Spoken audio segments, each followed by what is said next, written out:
Welcome to the Two Bay Area Girls podcast. I'm your co-host, Tammy. And I'm your co-host, Malika. Today, we're going to be talking about a Wall Street Journal article that Malika sent me that sparked a lot of conversation. And the title is All My Millennial Friends Are Rethinking Their Lives. Maybe I Should Too. And the author is JJ McCorvey. And we'll make sure to link the article in our show notes. But to give you kind of a gist of what the author is saying, the author is a millennial who moved to New York City to pursue his career in media and is very ambitious and has lived there for over a decade. And I think a lot of millennials living in coastal cities can resonate with this. Long story short, he shares stories of 3 or 4 really close relationships of his, of friends who he met in New York City, and their vibe was like New York or nowhere. And I think a lot of people who move to coastal cities, whether you choose SF or you choose LA, you choose New York, wherever, you have almost this like glamorized version of that city, or maybe I shouldn't say glamorized version, but you have a very strong affinity. Something drew you to that city that makes you feel like that's where your dreams are going to come true, right? Yeah. The location is like very integral in that dream of yours. And I think pre-pandemic, everyone thought a certain location unlocks certain opportunity. Definitely. I think the story that really stuck out for me was one of his friends works in fashion and she felt like New York or nowhere, and she was like die hard, like I'm living in New York, I'm staying in New York. When the pandemic hit, she ends up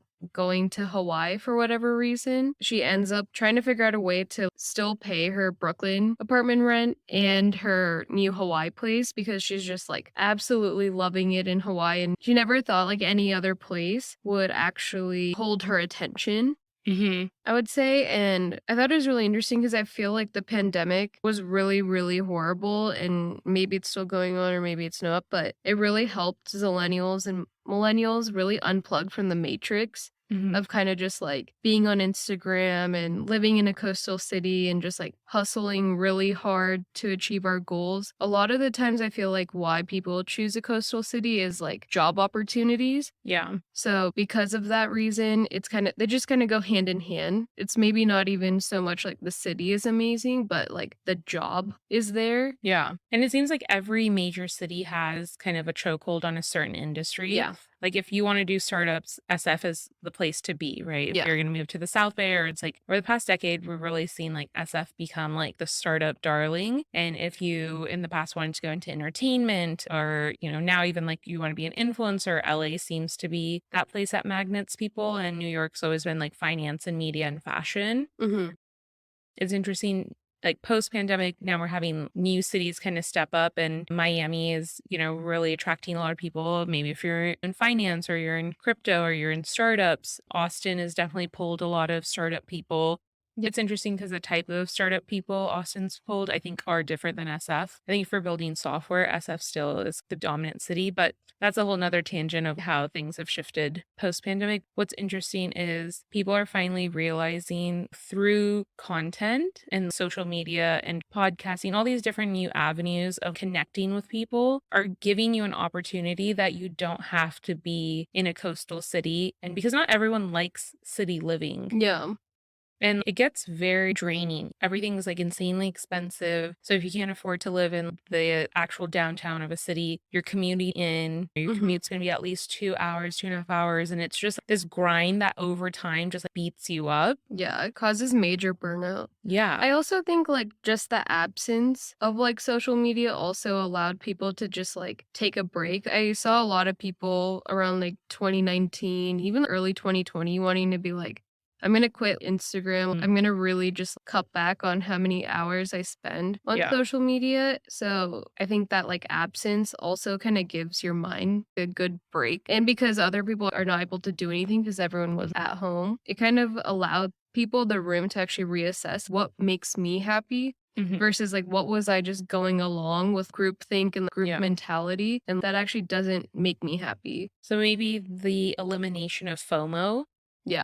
gave people the space to actually figure out what does make them happy Mhm. instead of just having to feel like, oh, if I'm not doing something on the weekend, or if I'm not going to that brunch spot, or if I'm not doing XYZ, then I'm like really missing out because everyone's there. And I think what's like really interesting, he goes through a few different scenarios of different friends. Like he had another friend actually get engaged and married and move out from New York to New Jersey, something he Mhm. never thought would happen. And then that couple had a baby. And so they're like progressing in their lives. And so each time he like meets up with a friend and they're giving him updates on what kind of new direction they're going in, he has this self-reflection of like comparing himself to their Yeah. journey. And for him, his experience during COVID, he didn't make any major life changes. And so it's kind of interesting, kind of that insight of the people who didn't kind of go into a different avenue. You know, he talks about how he like feels stuck. Yeah. So he's like, in my apartment, I'm just like living my life and it's my gym, it's my office, it's like all of these different things for me. Yet outside of my apartment, it seems like life is just continuing to move on, even though we're in a pandemic.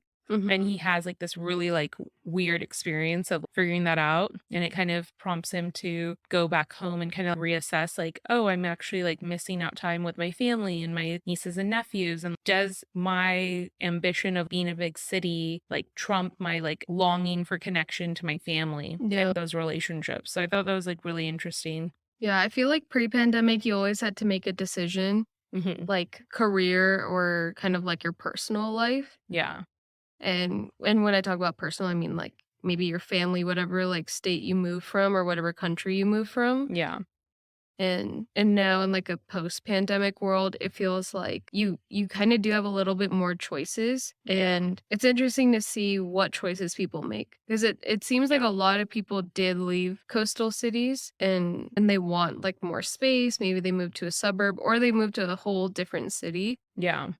And it's really interesting to see kind of like people migrating all over the states. Yeah. And I guess this kind of interpersonal journey is the root cause of the great resignation, or I like how you call it the great reshuffling. Mhm. And so it's like all these people, there's so many, I think every single person has gone through some moment in the pandemic that caused you a great amount of discomfort. Yeah. Whether it's like you're not able to like see your friends, or you're not able to like do your routine, or maybe you're like a gym person, you weren't able to go to the gym. There's restrictions on every level. I think from my experience personally, I was such a ambitious person and very ingrained in like hustle culture. Like Mhm. wake up, look at hustle quotes, and I'm like always just grinding so Mhm. hard. And I love that in the beginning of the pandemic, I felt very lost. Yeah. And I think the first few months I felt relief, like not having to commute into the city, just my body felt so much more rested. But Mhm. once the rest kind of wore out, then just being kind of stuck or stagnant and just having to be indoors, that really kind of triggered cabin fever in my brain and just started collapsing all these things of like really grinding for a decade plus. And Mhm. that's like very, very hard. Like being a founder type of personality, I have a bias towards action. So I'm like always moving. I'm always Yeah. doing so many things. I always have such a jam-packed day. So to have to like sit still for me was like very unnerving. But it did really change like what do I want? Yeah. Like why am I working so hard? And I just realized maybe I don't need to get to 100% of my goals. Like realized that actually there's simpler things that actually make me happy. Mhm. And I don't think I would have had that like reflection if I wasn't like forced to sit and just like sit with my thoughts. Yeah. Yeah, I can see that. I feel like you struggled a lot with burnout. Yeah. And for me, I think going into like the pandemic and having to do like the lockdown, because the Bay Area went into shelter in place before like any other part of America. So for me, it was like, it was first amazing to not have to commute. And like, I prefer working from home because I'm Yeah. an introvert. Yeah. So for me, it was like, this is like ideal. And I loved it. And like I don't need like the snacks. Like I can just get them delivered and whatnot. And I know it's a really privileged take, but I like absolutely love working from home. Like I can't see myself going back to the office. And even looking at a hybrid role would be pretty tough because I just don't miss being on BART like Hmm. whatsoever. Yeah. Bart's terrifying. Part is terrible. But for me, I do think the pandemic really helped me kind of rethink about my priorities and my goals. And it was really nice to understand what do I actually like, and I lost so many friendships. I didn't even realize like how many friendships that like just ended up like not mattering. Mhm. And it was kind of sad, but it's also kind of good because ending those friendships allowed me to create more space to work on things I actually wanted to pick up. Yeah. So, like, whether it was like learning how to play guitar and like doing a bunch of DIY projects that I usually would be out getting food or going brunching with like my Mhm. friends, Yeah. like being able to shift towards doing hobbies really helped. Yeah. No, I resonate with that a lot. I didn't realize how much time I was spending, like, hanging out with Hmm. people, like, brunching or doing this or doing that or traveling, and, like, Yeah. obviously, like, I miss travel, but I don't think I needed to go on that many trips. Like, I think it starts getting into this, like, intensity where it's, like, every month I was, like, having an itch to, like, go on some type of trip, Yeah. which is, like, very excessive, I totally know, but I don't mean big trips, like, just, like, going down to LA or going somewhere that's not too far away. It was actually shocking to see, like, how much less I actually needed, Hmm. like, in terms of external stimulation. This has been the first time since, I think, high school where I've actually had time to dedicate to exploring hobbies. Hmm. Like, I can't believe, like, as an adult, I just, like, stopped having Yeah. hobbies. It's not that I didn't have interest in them, I just didn't have time for them. 6 days a week, and then it's like your one day off, like Sunday, it's like, okay, well, then you have to meet up with so many people. And I was going wine tasting, or I was going hanging out with friends or brunching, all these types of things that was just, oh, I have to be social at least once a week. Like, that's so much pressure of like, you have to be social, you have to meet up with people. Yeah. And honestly, not being dramatic or anything, like none of those people texted me even like once in the pandemic. Like, are you okay? Are things cool? Checking in. No, it's like, Yeah. and now that things are opening up, I'm getting a message from them and like, "Hey, let's hang out." And I don't like hold it against them because I think everyone in the pandemic went through different things, and so like Mhm. everyone's mental health was different. But it's more of like gave me a space to be like, "Do I actually have fun hanging out with these people, or is it just because I've known them since college and like we're just like friends and you just kind of like keep those dormant relationships continuing on?" Yeah. But I think the pandemic, there's like pros, but definitely difficult aspects of it Mhm. because it was like a one big mental like head fuck, It was a big like a big mind fuck. Like, big mindfuck. yeah. But overall, it is going to be interesting. I would like to be in a world where we're like out of this pandemic and everyone's kind of life has returned to normal and then there's that routine comes back. Yeah, or But like a then new normal. yeah, maybe a new normal. Because then I'm like, I don't know if things are gonna go back to how they were in 2019. I think for the longest time, we're under this impression that we only have to wait a few more weeks or if we all shelter in place and, things will go back to quote normal. But now everything has like shifted so much that I wonder if we're ever gonna get to that place. Yeah.